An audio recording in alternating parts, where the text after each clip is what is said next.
All right, so where last we started, or rather where last we ended, was page 75 of Mitchell and Robinson. As with the first day of syntax reading from Mitchell and Robinson, this is mostly expansion or kind of fuller detail, recapitulation, to use a word from Old English syntax that we've already talked about, recapitulation of stuff that you have already studied in shorter form in Baker. So beginning at the bottom of page 75 with adjective clauses, numbers 1, 2, and so on, this next section, I guess section 162 it is, pages 75 to 77, recapitulates that Old English has two ways of forming relative clauses, with the indeclinable particle the, which we've seen sort of from the very beginning, and or with a case of the relative pronoun with or without the. There is some interesting account. There's an interesting account from Mitchell and Robinson as to how the alternation of the and se, or that tends to work. Namely, the indeclinable particle is very common when the relative is the subject, fairly often when the when the relative is the object, and only occasionally functions by itself in the genitive or dative. And in those last examples, it's probably because because it's indeclinable, offered too little information, and so authors felt it helpful to include the form of se as well. So the summary, top of page 77, number 5, the Old English relatives are the indeclinable particle the, to which the personal pronoun can be added to remove ambiguities of case, either alone or followed by the indeclinable particle. That is, I think that's the main important thing there, except for the bottom of page 77, number 5. So that, the Old English word that, often combines antecedent and relative pronoun. That is to say, Old English will often use the single word that, where in modern English we might say that which. So the that is the antecedent, and the which is the relative pronoun in that situation. So Mitchell and Robinson that say it must then be translated what, I don't consider that to be true. I'm perfectly happy with that which, since that functions the same in modern English. But you can see a good example there in the Old English at the bottom of 78. He hafte thach je fordod that he his fran je het. He had, however, done what, or that which. There's really a sort of two thats kind of embedded in that one that at the bottom, that which he promised his Lord. And then I thought it was sort of funny, number 7 in the middle of 79. Attempts have been made to lay down the rules which governed the use of various relative pronouns in Old English. They have not succeeded, largely because the vital clue of intonation is denied to us. And then as for, the difference between definite and indefinite adjective clauses is not really material to our purposes. Just note that the mood of these clauses, the mood of the declined verb in these relative clauses, can be either indicative or subjunctive. Typically, it's indicative, but the subjunctive may happen in these listed cases. And here it's worth remembering in general what we saw in Baker about the flexibility, variability, sometimes the semantic illegibility, frankly, of the difference between the indicative and the subjunctive in any particular sentence. Any questions about those adjective clauses on the first few pages of the reading?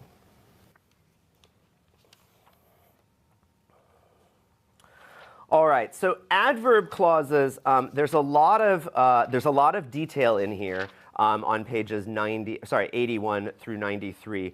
I will highlight what I take to be the most important bits, and then happily take questions on any of the rest of it.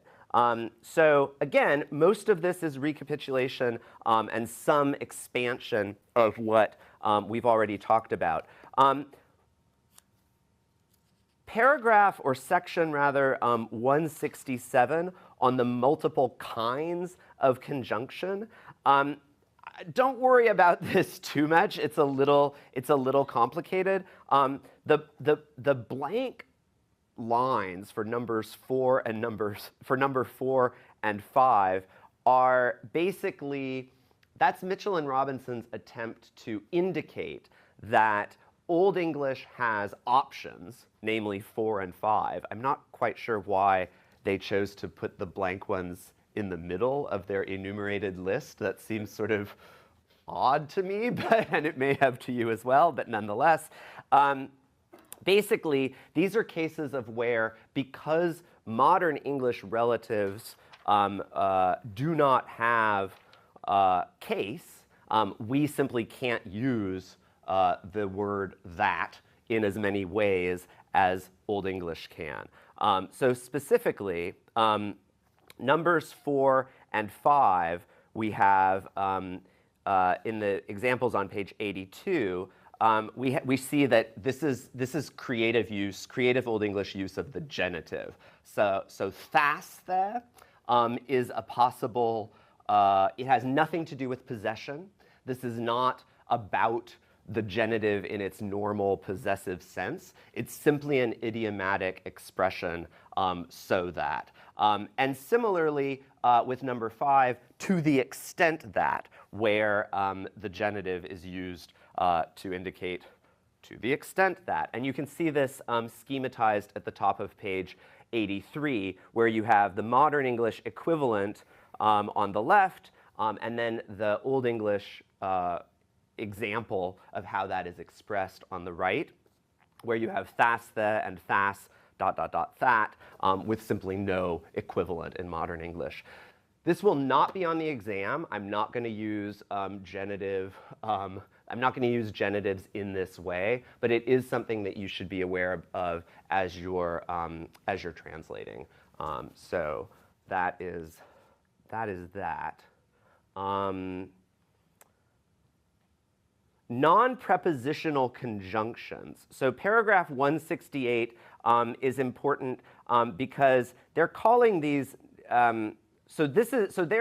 Mitchell and Robinson are emphasizing the fact that all of these words, ar, bouton, yif, nefne, nu, all of those words can be conjunctions in the sense of indicating an entire dependent clause with subject and conjugated verb. Nevertheless, bear in mind that many of these words, if you go back to chapter 10 in Baker, and you don't have to right now, but many of these words can also be straight up adverbs. This is the distinction between table 10.1, which are Baker's list of adverbs, and table 10.3, which is his list of subordinating conjunctions. So just bear in mind that the same word can serve multiple functions.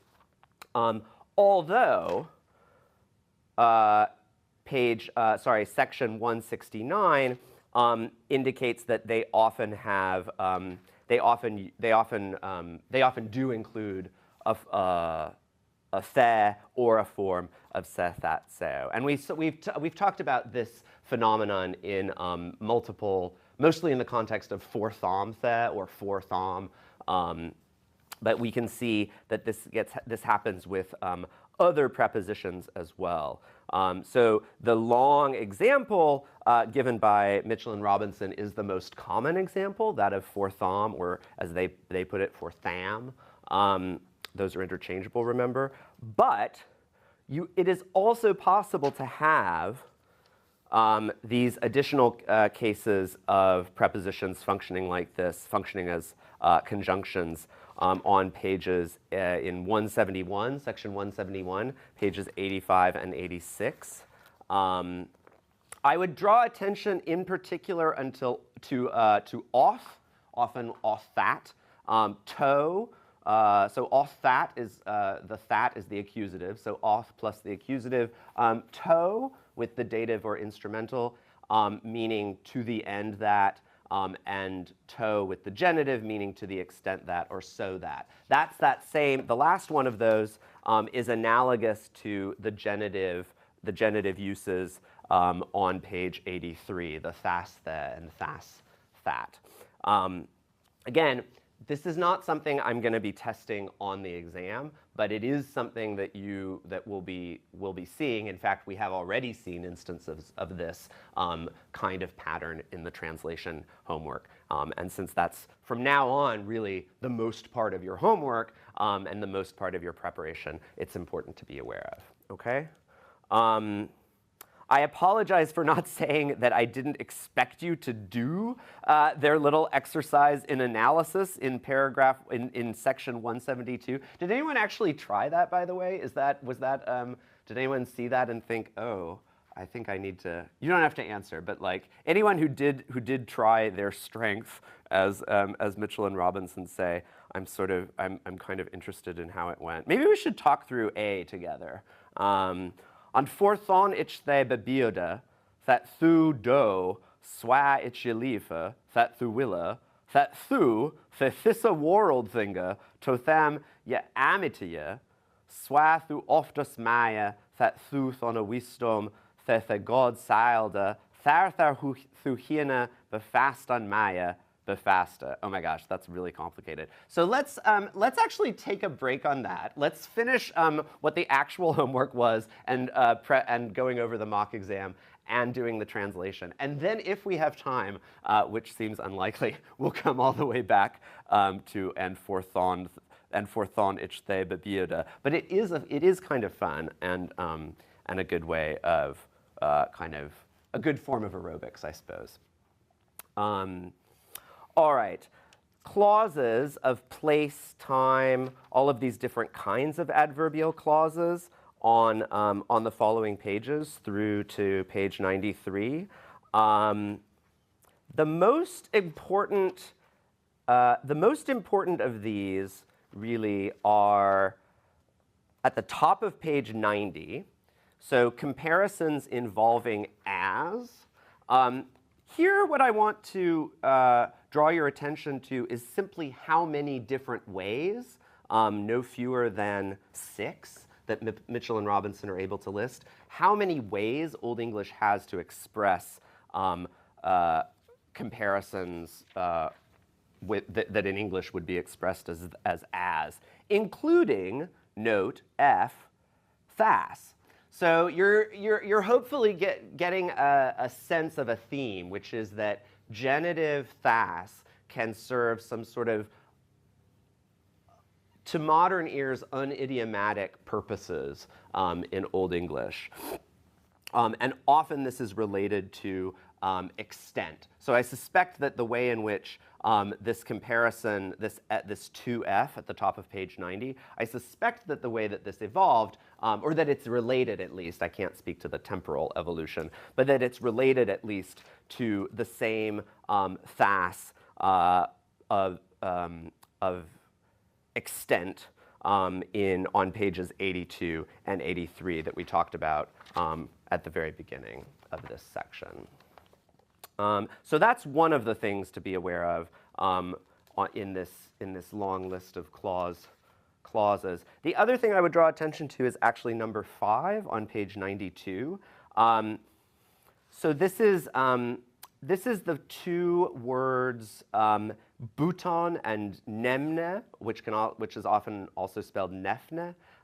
Sometimes nympha, although I can't actually remember seeing an example of that, but I trust Mitchell and Robinson that it exists.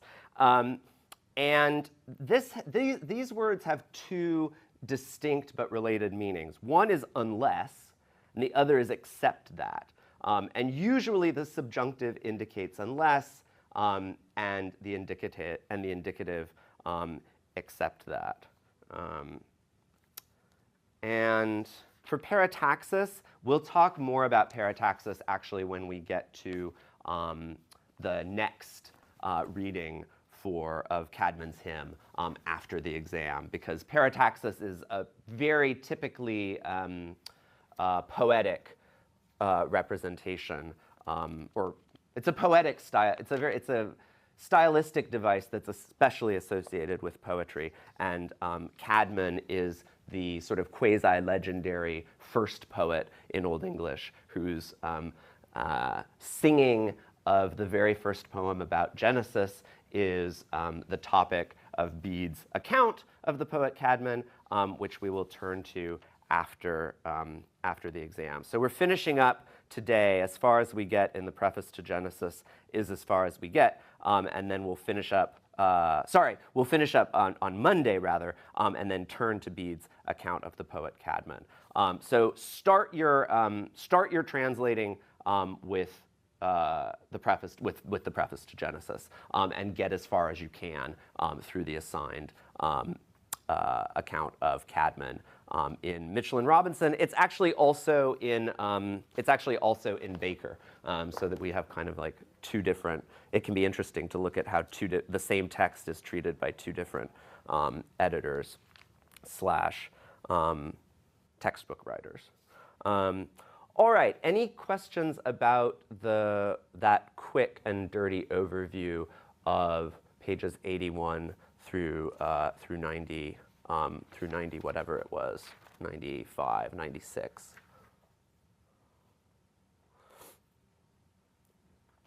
Like I say, we'll come back to Parataxis shortly. So I apologize for the tardiness of the. I hope everybody saw the announcement. I apologize. I thought I had set Canvas to automatically release the mock exam key at Saturday, and I thought it had done so, and I didn't get any emails asking that this be released, and so I just then didn't notice until this morning early when I was having insomnia that it hadn't been, and so I apologize for that. So the way we're going to do this is, since the whole first three sections of the exam there should be no questions about, since the first section is literally reproduce paradigms. The second section is vocab. You either know it or you don't. And the third section is the grammatical principles, to which I've already given you the answers, and it's simply a matter of learning them and reproducing them. We will spend all of our time today simply on the site translation. And as I said in the announcement, what I'd like to ask folks to do is to take us through their account of how they worked through the problem. Because basically, I think of these sentences as a little bit analogous to problem sets in your technical subjects, right? They're all sort of puzzles that should be both hard but ultimately solvable, right? So I'm going to let you all look over the answer key while I put the sentences up on the board for easier kind of diagramming and discussion. And then after I've done that, I'll come back to take volunteers for the particular sentences. Okay? So look over this real quick, formulate your questions and also your accounts, and we'll come back in just a moment.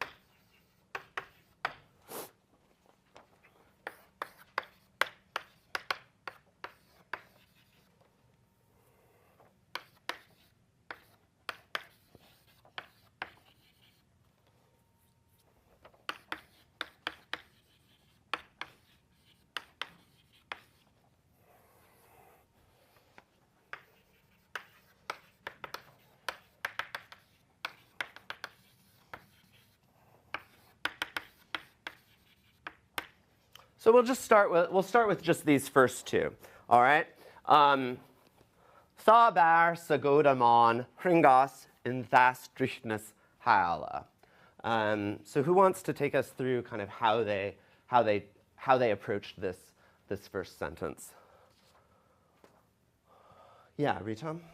Okay, so like the first thing you see is the say, so probably, yeah, so say Goraman is probably the subject. Why is it not just probably the subject? Well, say is always nominative. Exactly. So this has to be the subject. It is not just probably, but well, at least the say is. Yeah, exactly. All right, good. Yeah, and you can also like parse the prepositional phrase in fast druckness hale. Yep. In the large hall or into the large hall, because hale can be either accusative or dative. Good. Excellent. So in my translation, I say, well, to bear, I mean, there's a kind of implicit motion, but I'm not going to quibble with in or into. Like, that's totally fine. However you translated, that is not a problem. Some time to figure out that the ha meant then and not like some kind of accusative object. But Yeah. How did you ultimately come to the conclusion that this is then and not a demonstrative? I think it was the word order. Yeah. Because the verb is second and like the subject comes after that. The first thing it should probably be like an adverb. Good. Yeah, absolutely. So two elements, two aspects of the sentence tell you that this has to mean then and not be a demonstrative. One is that we've already got our subject. So the tha can't be related to the subject. And then the other is, as you say, this typical word order where the first element can be sometimes the subject or an adverb here. And since we already have the subject over here, it's likelier that this is the adverb so that the conjugated verb can stay in that second position. Very good. Any, why is this ending in A? Weak adjective. Good. Weak adjective ending after a form of se, that, seo. Very good. Any questions about that one? Yeah. In the footnote below, it mentioned that ring could be either ring or a suit of armor. Yeah. I guess I just couldn't really parse out which one would make more sense in that. Oh, yeah. Either one is fine. I translated rings just because it seemed a little likelier that someone was bearing a treasure that was sort of easily portable rings rather than like a whole cartload full of ring mail. But absolutely, it could be ring mail. So you can imagine, there's been some battle and we've stripped the slain of their ring mail. You're going to get the word hoard, word wow. Wow is a wonderful and very Old English word. Wow means the slaughter of the battlefield, very specifically. And it's cognate with Old Norse val. So Valhalla, the hall, is the hall of the slain, the hall of the slaughter on the battlefield. So you can imagine a situation in which there's all this wow on the battlefield, and they decide to strip the wow of its hringas so that we can, but either way is fine. Good question. Any others? Notice this very typical, I told you I would test this, and I have. Right? We have the preposition in, we have the object of the preposition, and then the dative. My chicken scratching has made this, has sort of obscured this a little bit. So, right, preposition, genitive, object, this typical word order that we've seen in a gazillion prepositional phrases. Yeah, Ritam? I think you meant to write genitive there. Oh, thank you. Oh God, it's been recorded for posterity now. Yes, this is correct, genitive. Thank you, Ritam. All right. Any other questions with this one? this is pretty typical. There are a couple of sentences on the exam that kind of replicate basically this pattern, a version of this pattern with different words, okay? So I'll leave that up for right now. Let's move over here to sentence 2. Tha wigan sholdon gan totham aldra on him hira ringas. We're back to helmas. Sorry, in this case it's helmas, right? Could have been either. Helmas. The ringas have already been born into the hall. All right, who wants to take us through this one? Lambert? Okay, so we can have the ba, which I figured after doing all the reading, but probably then. Okay, yep. When I first tried this without looking up anything, Yep. I vaguely remembered Wigan being weak, a weak masculine noun, I think. Mm-hmm. And I saw the on the end of the shouldan, so I Good. figured it was like should or shall, there's an obligation. Good, good, exactly. So sheldon is the past, right, of the past tense of the preterite present verb shulon, which is on your list of preterite present verbs that you need to know. Remember this all-important list on page 81? So kunon, magon, moton, shulon, and witon, plus don and gon. So yeah, so very good. So you see the plural ending of on, and then that that plural ending helps you disambiguate this often ambiguous an ending. Very good. Keep going. And then I saw gone, which I figured might be the verb in that section because of the totham eldra. So Okay. that was like one thing on its own. Okay. Yep. And then on him hira helmas yavan. So the him I assumed was eldra because the hira was, I think it was genitive plural. Good. Hira helmas, so I figured that was like helmets. Mm-hmm. So that hira probably went on wigan because that's the only other plural thing in there.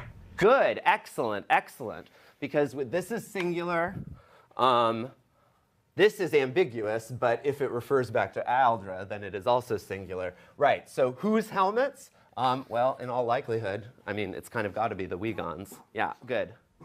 And then Yevon, so I guess onto him their helmets gave. Yeah, so this is a, so what's happening with the verbs in this sentence? Because we have actually 3 verbs in the sentence.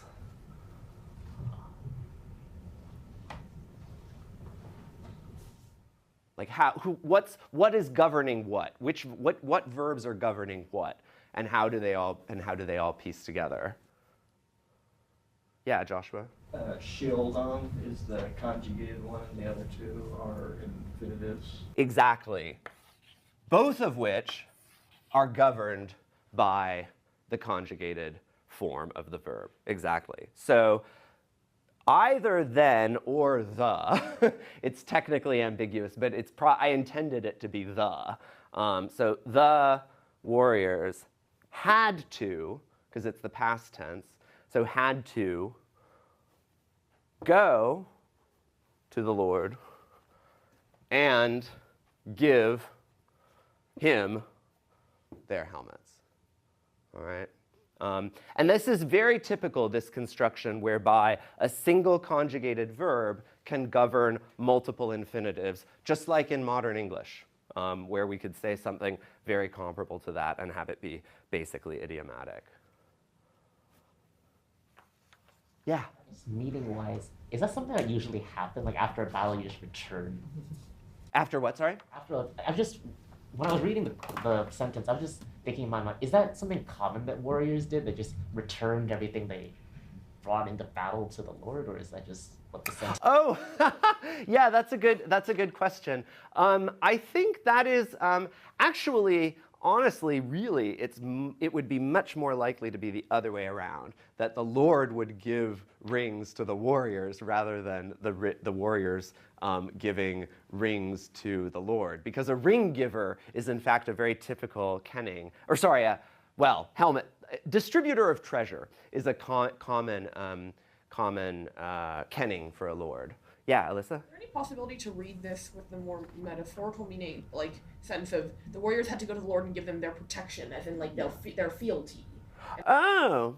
Yeah. They're giving like a symbolic. They're giving him their protection. I know is the other reading of Helma. Yes, the other reading of Helm. Pledging that they will protect the Lord, which seemed like a reasonable reading of. I would totally accept that. I would totally accept that. I think in the plural, it as a kind of. Gotcha. I'm not sure how idiomatic that would be as a sort of plural kind of presentation, but it's totally grammatically possible, and I would accept that and give full points on the exam. Good question. And I love, by the way, that you all are reading actively for like the sense of the sentences and also for metaphorical possibilities, because this will all serve you in very good stead when we get to the poetry. All right. Any questions on number 2? So let's take a look then at number 3, which I'll put up while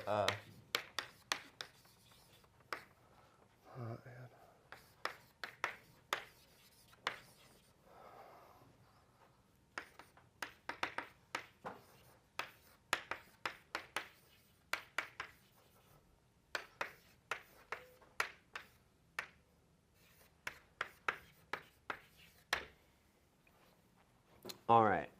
What have we got? What have we got here? Who wants to take us through their account of the sentence?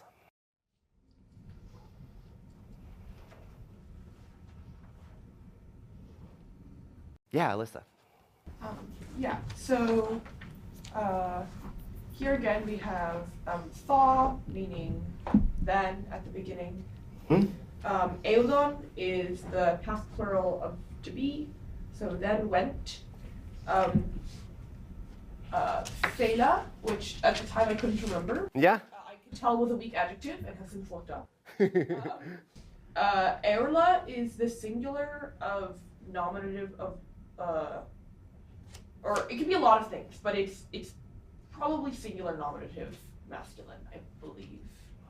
It could also be plural other things. Yep. Yep. So it definitely means lord or lord. Okay. Yep. Good. Hira Yestalon. Hira is genitive plural. Yestalon is retainer or retainers. Good. Disambiguated.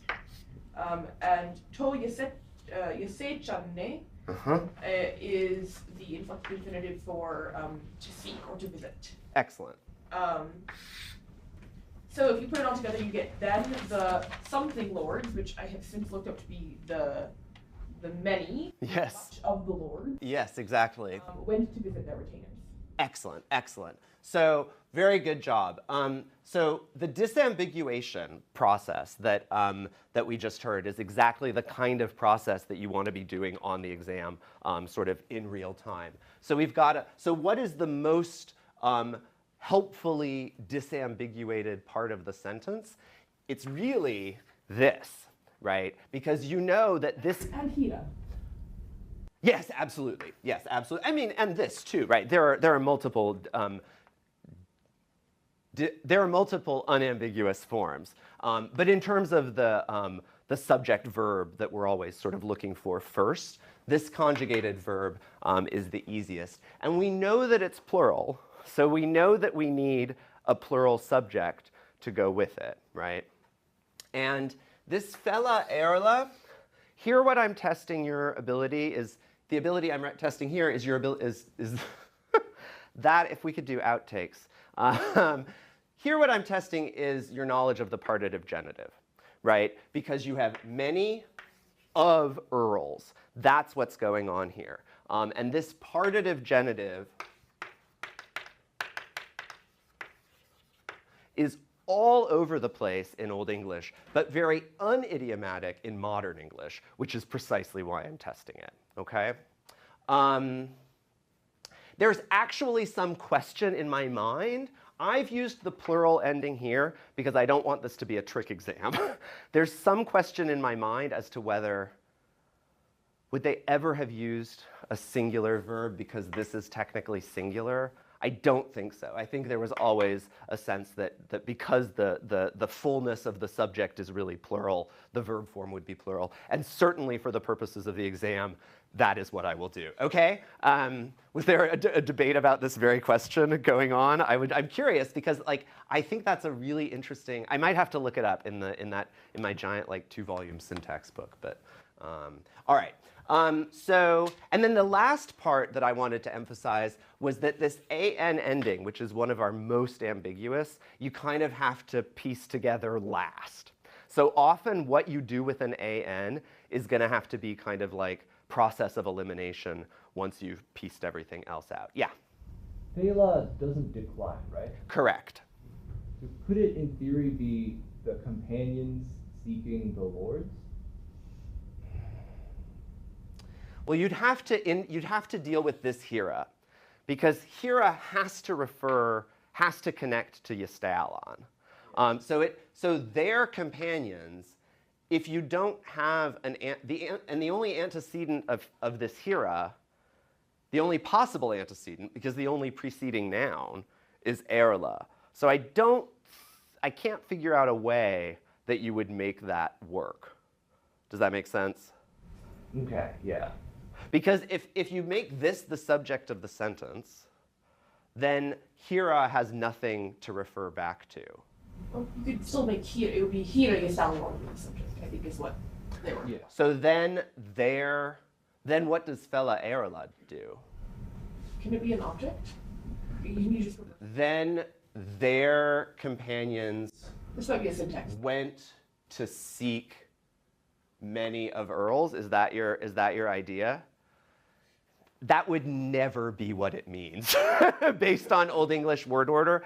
But if you could articulate that grammatical logic, I would still give you points. I would still give you the maximum points because I don't think I can figure out an ironclad reason why it couldn't grammatically be true. But in terms of your knowledge of Old English, that's never what it will mean.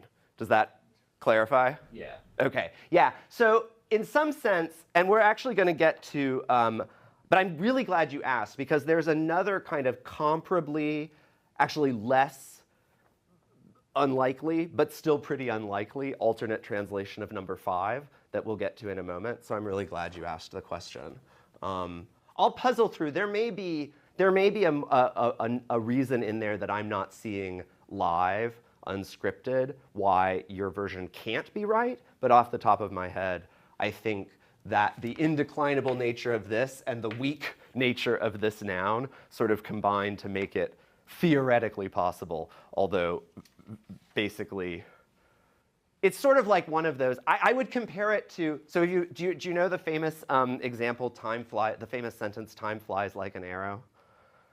What's the "time flies like an arrow" thing, Kenneth? It's like, I guess you follow it by saying fruit flies like a banana. Right. Like, you don't know where time is or flies is a verb or a noun, I guess. Right. Idiomatically, "time flies like an arrow" means time proceeds in the same way that an arrow proceeds. But theoretically, it could mean measure the speed of flies in the same way that you measure the speed of an arrow. Time flies like an arrow. It could theoretically mean that flies of a particular kind, time flies, are fond of an arrow, right? I think there are actually sort of 8 possible meanings that this linguist kind of disambiguated, all of which except one are kind of hilariously improbable, but theoretically possible. I think your version maybe belongs in that illustrious list, and I will try to get back to you on that. So good question. Yeah, Lambert? I was just wondering, is it because yastalon has that on ending that the infinitive is to? Yes, to yasechime, or is that just? To is always, you're always going to have a to for the inflected infinitive. Yeah, and actually, I spelled it with an A because I didn't want to mess you up because you know the infinitive as yasei-chan, or yasei-kan, but often we've seen inflected infinitives where that A has resolved to an E, to yosei-chen, as opposed to anne. So on the exam, I'll give you the form as it most kind of properly exists. But it's worth knowing that inflected infinitives, as we've seen, can sometimes have an E-N-N-E ending. Good question. Others? All right. Al manakin shall sona echa drishten luvian. So who wants to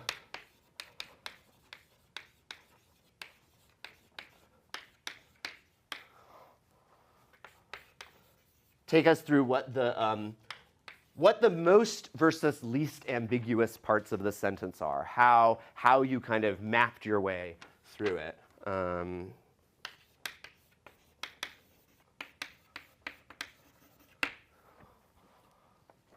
Yeah, Mike? So, shall Good. Is what? third person present indicative, right? Excellent. Should or must. Yes, much more likely must. I mean, shall with a strong sense of like normative obligation. So yeah. And as you could probably tell, I was trying to inhabit the mind of some like Old English person when I was coming up with these sentences. So because I mean, this is one of the many reasons I have you memorize all of Word Horde. It tells you so much about a culture, what the most commonly appearing words in their poetic corpus is, right? Like, you are going to get so many more words for warrior. You thought Wiga was it. Oh no. So many words. One, because right, in an alliterating language, when you have an alliterative poetic tradition and you're talking about warriors a lot, it's very handy to have lots of words for warrior that all start with different letters. So you can just it's like plug and play into any line of Old English heroic poetry. So anyway, all that back to shall. This is a totally unambiguous word, and it's wonderful, and it means must. So very good. What else? So you have Kuhn and Drichten. Yeah. They're both could be accusative or nominative. Good. So these words, by contrast, are ambiguous because they're strong masculine nouns for which the nominative and accusative forms are identical. But we have Thone, which we know is accusative. Excellent. Seems to be agreeing with Drichten. Good. Which means Kuhn should be the subject. Excellent. So by process of elimination, as well as normative SVO word order, Kuhn has to be the subject. Very good. So then you have Manna Kuhn, which is like mankind. It's like mankind, but what is it technically grammatically? The race or kind of men.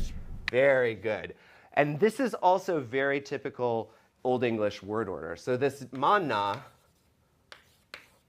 this na ending, is a typical genitive plural, strong genitive plural ending. And a version of the same kind of preposition, genitive, object of preposition, like that pattern of word order in Old English, finds a parallel in this, where you have an adjective, its noun, and then a partitive genitive kind of sandwiched in the middle. But the point is, you get the same version or a similar version of this, like jump over the genitive that's sandwiched in the middle that you have with here in genitive object of the preposition. Good.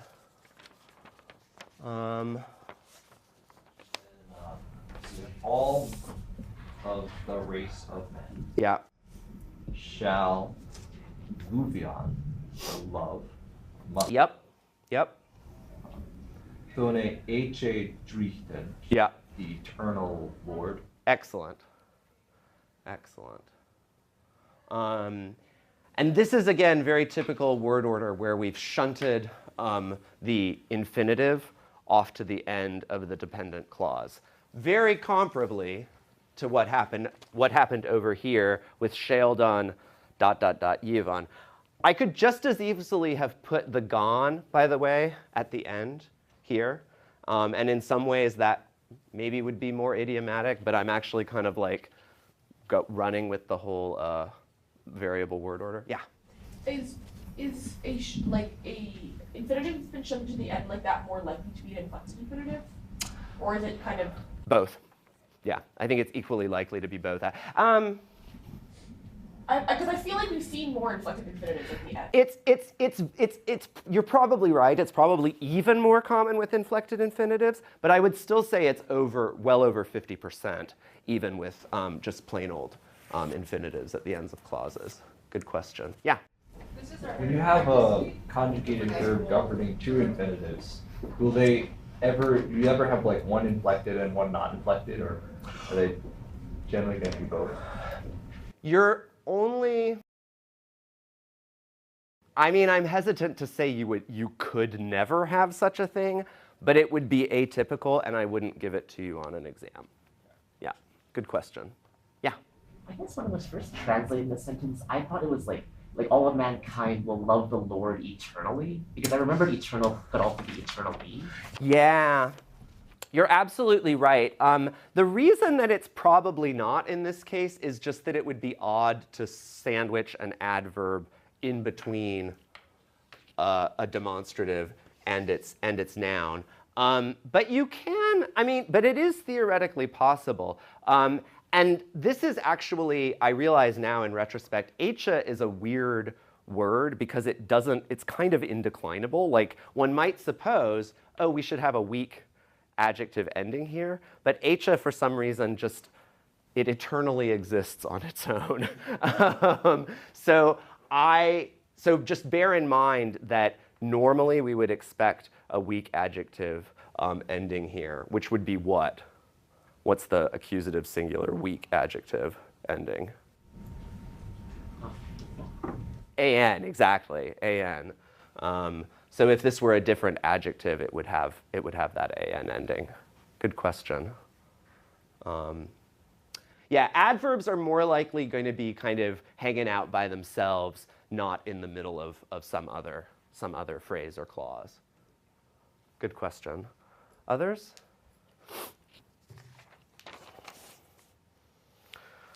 All right, last one.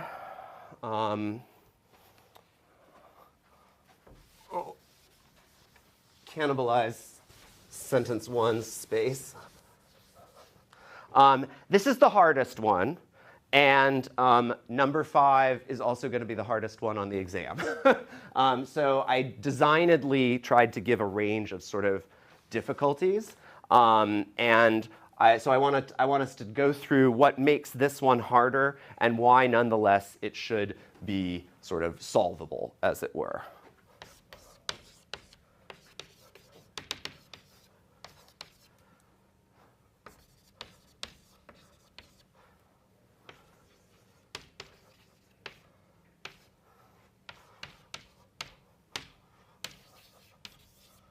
I also want to talk about what the ambiguities are that we could construe differently. But I'm so parched, I'm going to refill my water very quickly while you contemplate that.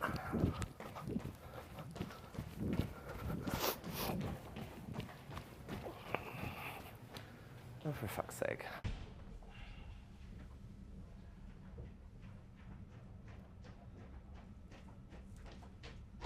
Never mind, for some reason I thought there was a water thingy out there. I swear there used to be. I will soldier on.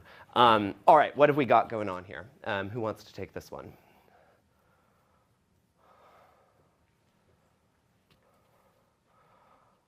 fewer words than the other sentences, among other things, right? That's part of what makes it harder, actually. You have fewer pieces, you have fewer data points. Yeah, Kenneth?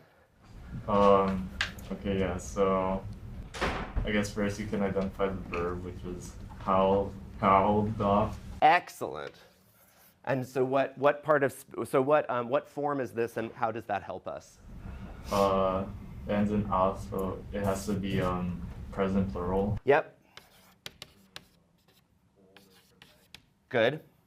And then I guess the only plural thing is magos, so that has to be the subject, and that means sons. And then the thing after a verb, tha leod, is it could be either nominative or accusative, I think, but in this case it has to be accusative since there's already a subject, so it's the people. And then thas kuningas. Kuningas is genitive singular because of the es ending. Good. And then it's kind of weird because thas agreed with kuningas instead of magas, which I thought, I thought that was kind of weird, but I guess the only way you could read it is the king's sons. Yeah.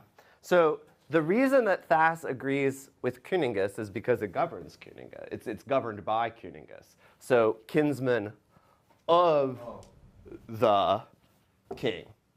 So that's the reason. And that's one of the things that makes it hard, is that the first noun you see is not actually the subject or the object. So you have to use the unambiguous nature of this ending, that it has to be genitive singular, either masculine or neuter, but in this case, masculine. You have to use that unambiguous ending to help parse the rest of it. Ritam, did you have a question? Well, what leode and like kuningas magas are like plural. So Sorry? like both of the noun phrases are plural, and both of them could be either nominative or accusative, right? So if you take a look at word hoard, or I'll just tell you, so leod, and by the way, it's very helpful. There's a keyword index to the group, so it's not a glossary, but at the back of word hoard, you can look up particular words, and it'll take you back to the So word group 38, leod can be a strong masculine noun, meaning man, a plural noun, meaning people, and also a feminine noun, meaning a people or nation, right? So you have three quite distinct, obviously related, but distinct meanings of leod. So you are quite correct that this could be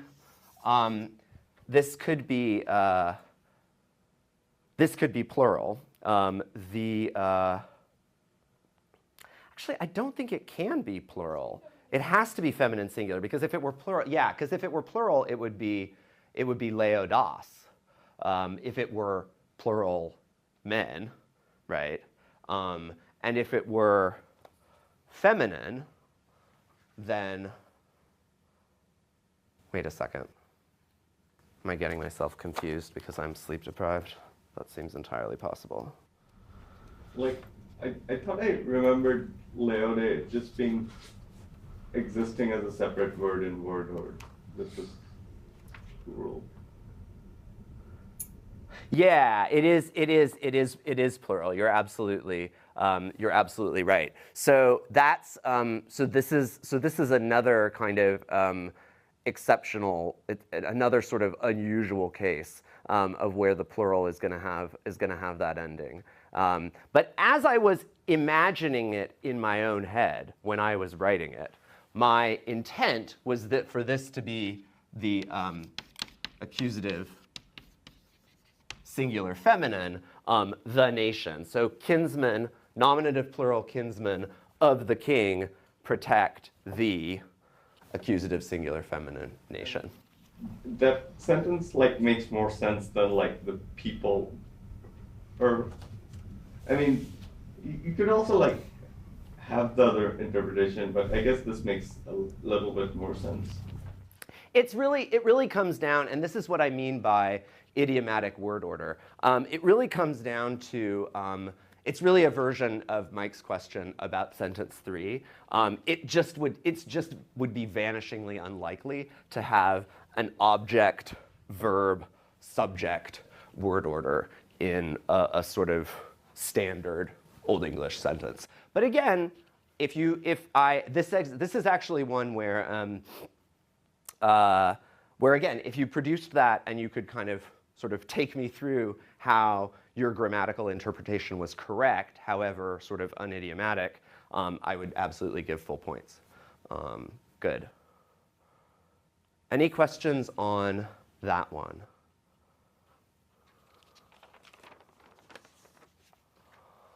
So, like, I have a general question. Yeah. Like, on the exam, if we, like, see and, like, recognize that some sentence has, like, multiple possible interpretations. Yes. Like, try to give what the most obvious interpretation is, or, like, try to give all the possible interpretations that we see? So, I have tried to write an exam that does not admit of many multiple interpretations for many sentences, which is to say, I hope that you will not be running across that problem on a frequent or indeed regular basis on the exam. But if that happens, I would say, give me as much information as you can give me. And this is actually a really important point about how to take the exam that I want to close on before we move on to a little bit of Alfrich. The reason I made the font so big on the mock exam is precisely to give you a lot of room to show your work, okay? So if you do not know the meaning of a word, like, so let's say eodon, you couldn't place what that verb came from, but you recognize that it's plural past, you know it has to be the main verb, just like tell me plural past, don't know what it means, and just in your translation have it like verb, like ed or however you do it. But just give me as much information as you can, and I will give you as many points as I can. There are 10 points for each of these sentences, and I'll give partial credit liberally, because I know that this is very, very, very challenging to do after literally 1 month of Old English. I think you all deserve to be very proud of yourselves for how much you've soaked in a very short amount of time. Does that answer your question? Okay. Other questions before we move on? Yeah, go ahead. On the exam itself, like I found that I was flipping back to the very beginning with those tables. Yeah. Translation. Yeah. Is that something we could just do? You absolutely can. So that's a very good question, Lambert. Yes. No. I entirely. You are well within your rights to very quickly, as soon as the exam begins, reproduce the paradigms from Table 1, and then use them literally as your crib to do. So basically, you would be creating your own abbreviated form of the magic sheet in the first 5 minutes of the exam, and then use that to do the site translation.